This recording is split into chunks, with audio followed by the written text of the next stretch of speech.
Some studies estimate that 178 million Americans are missing at least one tooth, and up to 40 million are missing all their teeth. Now, if you're one of those people and you are missing teeth, and you're wondering what we can do about that, then this video is perfect for you. Missing teeth can be restored with either fixed or removable options, and the one we pick really depends on the number of teeth you're missing.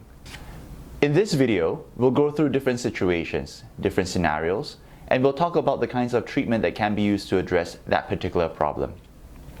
If you are missing a single tooth, that is one of the simplest problems in dentistry to fix nowadays.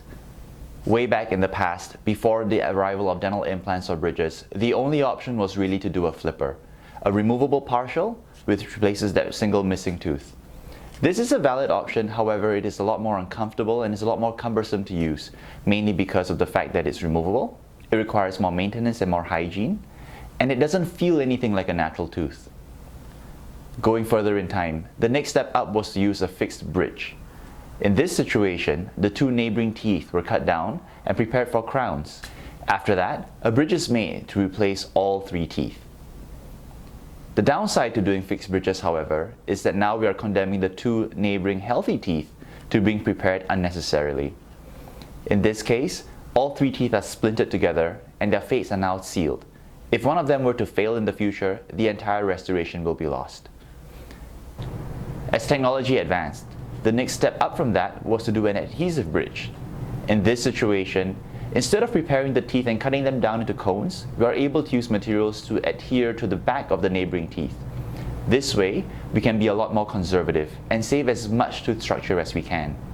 The downside to using adhesive bridges, of course, is that like any adhesive, there is a risk of them falling off at any point in time. If this is a concern, then something more permanent might be a better option for you. Over 40 years ago now, dental implants were discovered. They have been an absolute game changer in terms of restoring missing teeth. A single missing tooth can now be restored very predictably with a dental implant. However, this is provided that there is a good amount of bone support where the tooth used to be. Over time, after an extraction, the bone begins to remodel and it begins to shrink away. If this happens over a number of years, sometimes it makes the situation impossible to place an implant.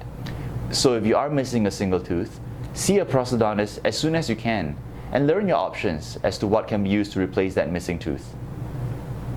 Now, if you are missing more than one tooth, the situation becomes a little bit more complex.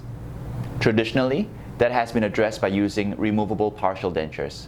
Same as flippers, these are removable prostheses. They can be made with a metal base so they fit a lot better, but ultimately, it's still a piece of plastic in your mouth that tries to simulate what you have lost. The next step up, of course, is to use dental implants. Now, implants are anchored in the bone, so a single implant is able to support more than one missing tooth.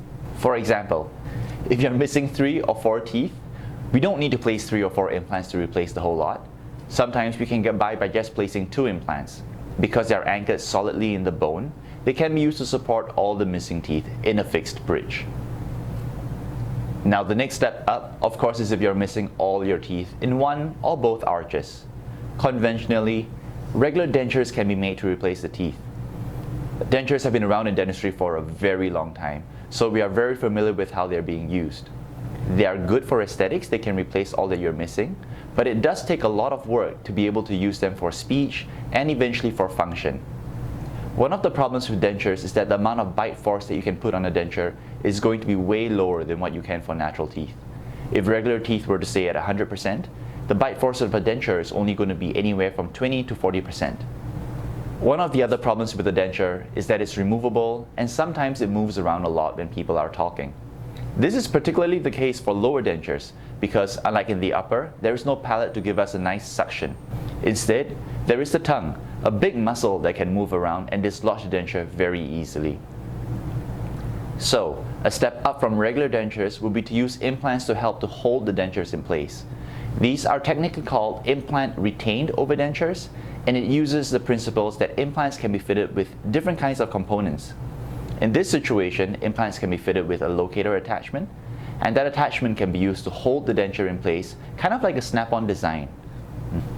Implant overdentures are great if you just want to hold the denture in place.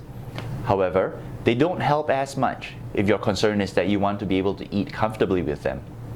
If your concern is convenience, however, implant overdentures are very much quite like regular dentures. They have to be removed to be cleaned.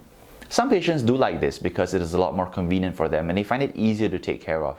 However, there are a number of patients who prefer their teeth to stay permanently fixed and they don't ever want to have to remove them. If this is a concern for you, the next step up would be to use the implants to support a fixed bridge instead. This can be done in a number of ways. The traditional all-on-4 design requires the removal of a good amount of bone in order for us to restore all the missing structures.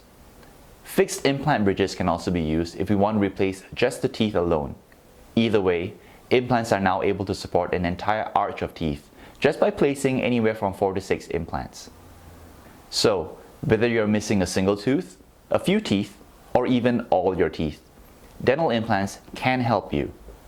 Come and see us for a complimentary consultation, and we're able to give you your options and explain to you the pros and cons of each before you make your decision.